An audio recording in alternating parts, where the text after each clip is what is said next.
Welcome to Christmas DIYs at the Schwoven's Nest. My name is Sandra, and I'm so glad you're here. Today's video is part of the One and Done collaboration with Lisa Marie at Living My Best Life with Lisa Marie.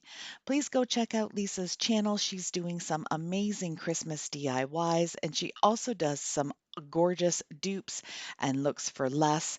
You're gonna want to check out her channel. I'll also have her video linked down in my description box. So let's get started. I have this wooden sled that I made over last year.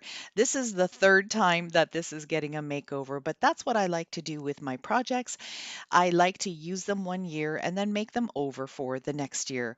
I'm just going to remove this rope because I don't need this color on it this year. I'm changing up the style of it. It looks really cute the way it is, but it's going to get a more traditional makeover today. I'm starting out by painting the bottom of it and the rails in black. And I'm just going to give them one rough coat because I want some of that white to show through. That's why I'm using this brush that's seen better days. It's pretty rough, but that's okay. It's going to give me the lines I'm looking for. Once the rails were dry, then I worked on the top. I'm going to give this 3 coats of white chalk paint. I'm going to need 3 to be able to cover up all of those letters that are dark. You could also sand it down if you wanted to. I just didn't want to have the mess, so I'd prefer to just give it a few coats of paint. For the second coat of paint, I'm actually going across. So it's called cross hatching. And what that's going to be doing is filling in all of the areas where you got a little bit of brush strokes. So I went up and down on my first coat, and now I'm going side to side. And then for the third coat, I'll be going up and down again. That just ensures that you get the best coverage for your projects. I also decided to give that top crossbar a coat of white paint too. I went to my computer and I created this printable. I just did this one in Google Drawing, so anyone can do that. Google Drawing is a free program, but what I'm going to do is cut it out. I printed it on tissue paper, and in a moment you'll be able to see the tissue paper itself. I just tape a piece of tissue paper that's smaller than my printer paper, and then I run it through the printer as usual. You want to make sure that you tape it all around the edges to make sure that it doesn't get jammed in your printer. Then I'm just going to cut it out as close as I can to the edge. You can also do a process where you wet the edges of the tissue paper and then they just tear. They blend in a little bit more.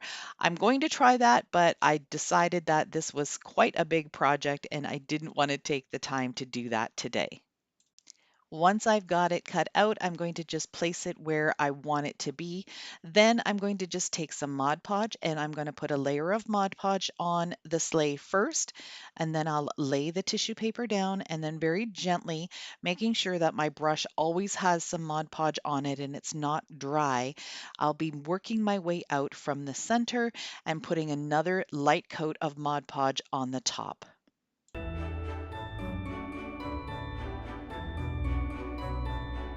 Once it's all laid out here, I do tend to go with my brush and just pounce a little bit on it up and down very gently, and that helps to get rid of more of the bumps and the bubbles, some of the wrinkles, and it just helps to push that tissue paper right into the Mod Podge. You get a much nicer finish this way.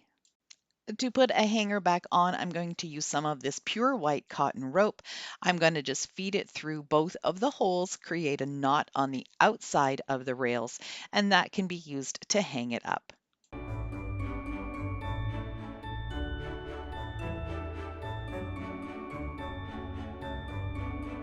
If you're new to my channel, thanks so much for clicking on my video. If you haven't already done so, I would love it if you could subscribe. I'm going to make a beautiful swag for the top of the sled.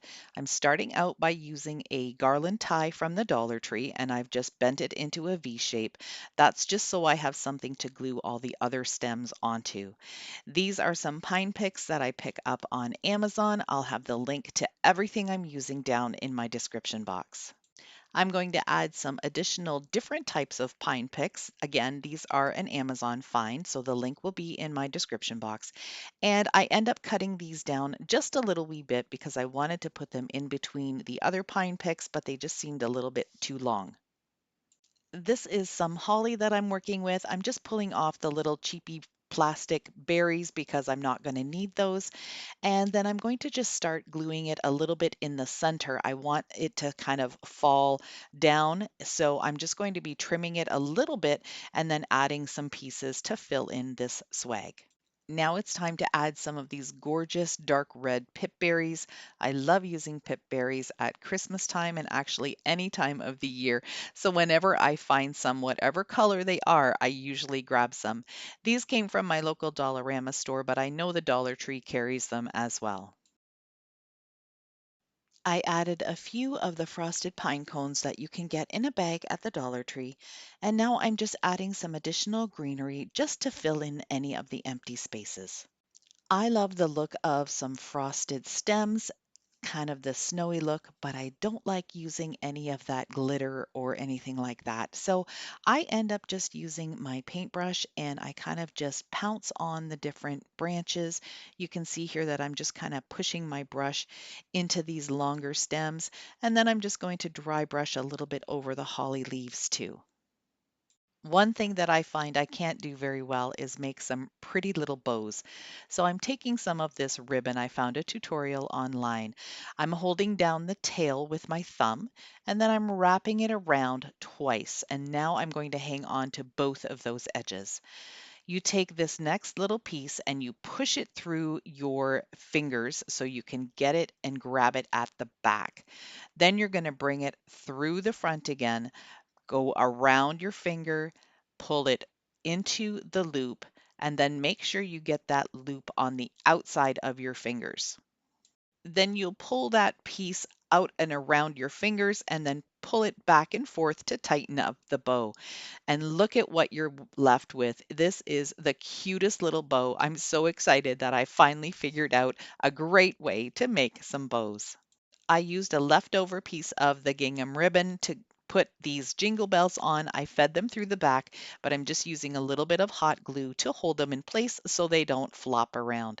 Then I'm going to glue this right on top of the sleigh, having it hang down a little bit, and then I'll go ahead and glue my swag on top.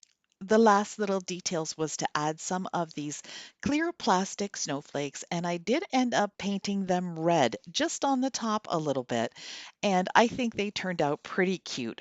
I was kind of on the fence about this, so you'll have to let me know if you like the sled with the snowflakes or without the snowflakes.